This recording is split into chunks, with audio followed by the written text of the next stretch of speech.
everyone, it's Leo, and it's time to talk about episode 35 from Healing Good Precure. What a delightful episode. It goes straight to one of my favorite Healing Good episodes so far. Nothing really important happened, but I had a ton of fun watching it. I laughed a lot. It was just incredible. Oh my god.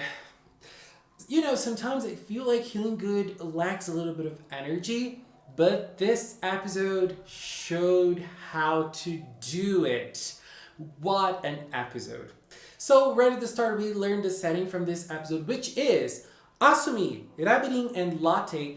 They are fans of a specific anime that was created for this episode that I don't remember the name, but the anime reminded me of it was like a mixture of things. So first, the background, the background music from this anime reminded me a lot of Mexican soap operas. Here in Brazil, they were very famous when I was a child.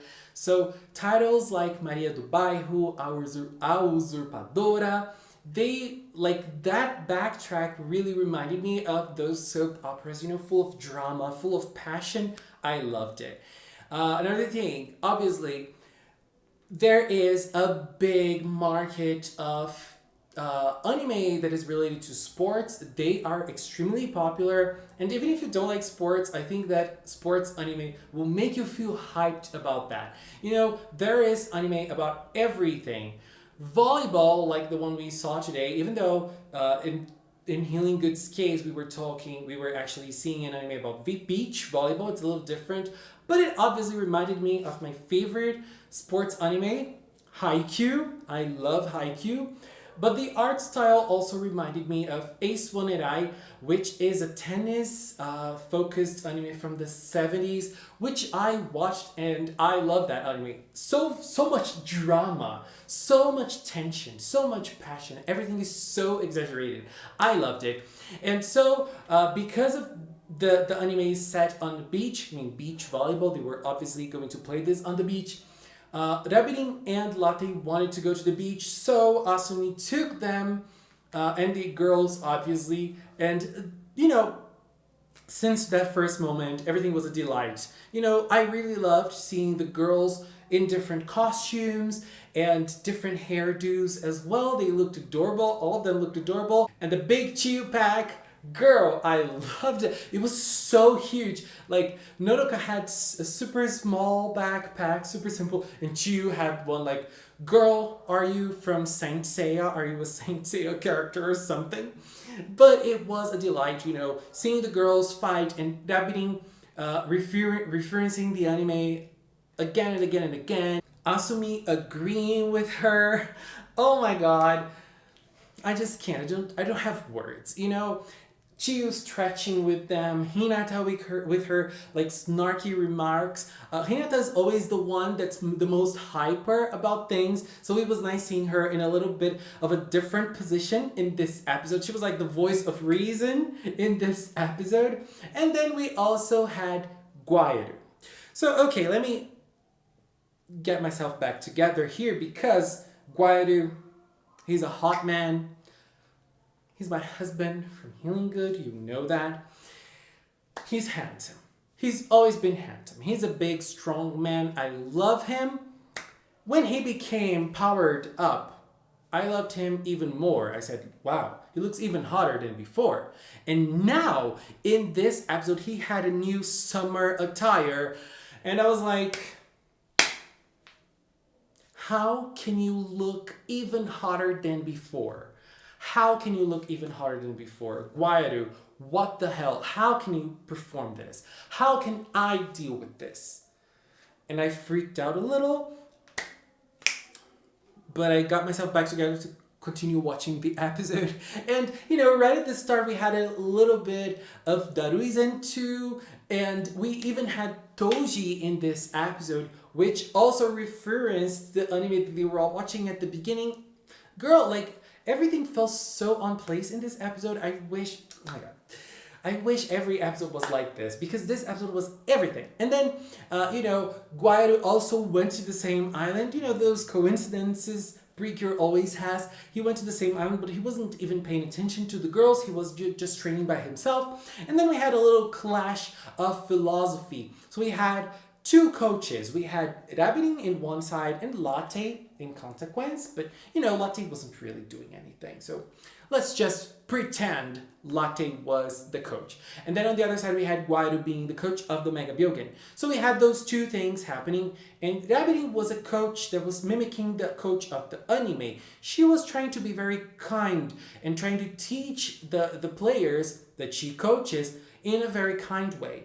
While Guaido was trying to do that in a very harsh way, bringing the energy and, bringing the evilness to the training. He was, being a very hard coach at that moment for the Mega Byogen. And so we had this clash of things, and obviously at the end, what won everything was Rabirin's way.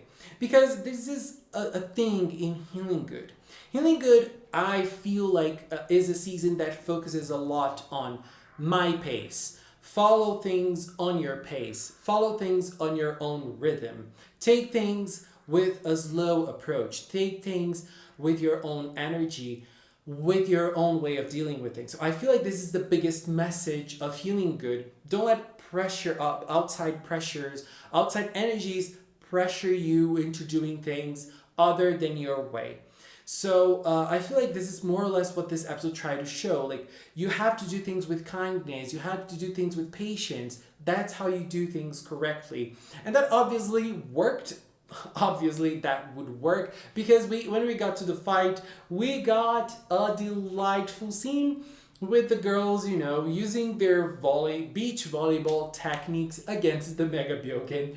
The fight was a lot of fun. I really loved seeing Asumi attack the ball as Asumi and as Cure Earth as well, and the girls all using little different techniques to be able to do that. Cure Sparkle was like, "Girl, I'm so done with this. Can't you girls stop?" And then she looked. Cure Grace was doing the same thing.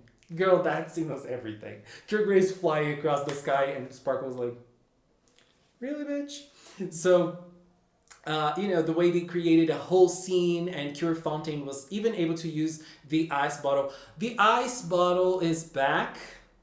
Corino Elemento is back, finally. A round of applause for the Corino Elemento. It was used again.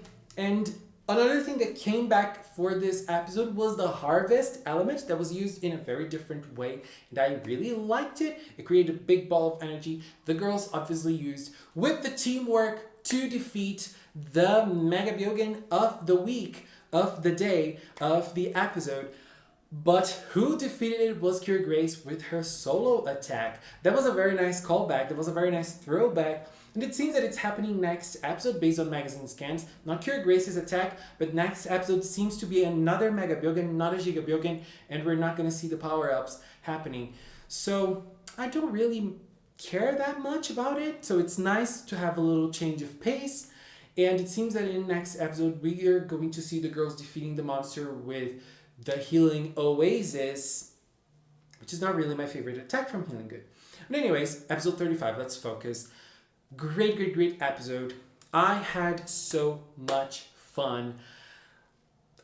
Everything about this episode was a delight. So other things that I want to say. I really liked that we saw a little bit more of Asumi taking charge of things. Like, we can really see that she is passionate about this anime. So it's nice seeing some other things that she enjoys apart Latte. But unfortunately that ends up falling flat because she's like, "Oh, Latte, do you want to go? I'll obviously do anything you ask me." Girl, come on. But anyways, I liked that they showed a little bit more of Asumi's passions, Asumi's sides outside of Latte. And Latte showing a little bit more of agency is also very nice. That scene of her, kind of noticing the Byogen, but not really because the Byogen wasn't really polluting anything. That scene was also great. And I also loved the soundtrack when the girls started fighting, that fiery, that passionate soundtrack. That was so amazing. Damn it. This episode gave me everything I didn't know I needed. Episode 35, I love you. I really love you. And we were there wishing and wondering what this episode would be about. Yes, one of the best Healing Good episodes. I am passionate, just like Rabbit. Oh, by the way, Rabbit. That was another thing that I wanted to talk about. If we look at Aberdeen at the start of the season, very responsible, strict, and kind of mean because of her responsibleness, even if that might not even be a word, I'm sorry. If we look at her then and if we look at her now, we can see a different Aberdeen. We can see someone different. We can see someone that grew a lot and became someone else. And girl, I love it. I really love the growth in Nabideen's character and the way she approached the training with kindness and passion. She learned that with the anime and she applied that in her real life together with her partner and the other characters. I really like it. I really love Rabideen. I think that she is my favorite healing animal, actually. I really think she's my favorite. And she has great taste. Anyways, that's my opinion on episode 35. So, obviously, let's take this little moment to thank all of the members of the Magical Cinnamon channel. If you are a member of this channel, thank you so much for supporting Magical Cinnamon. Thank you for believing in me. Thank you for, spending a little bit to support Magical Cinnamon. I really appreciate it. And if you've watched up until now, thank you so much as well. Thank you so much for watching. And until next time. Bye bye.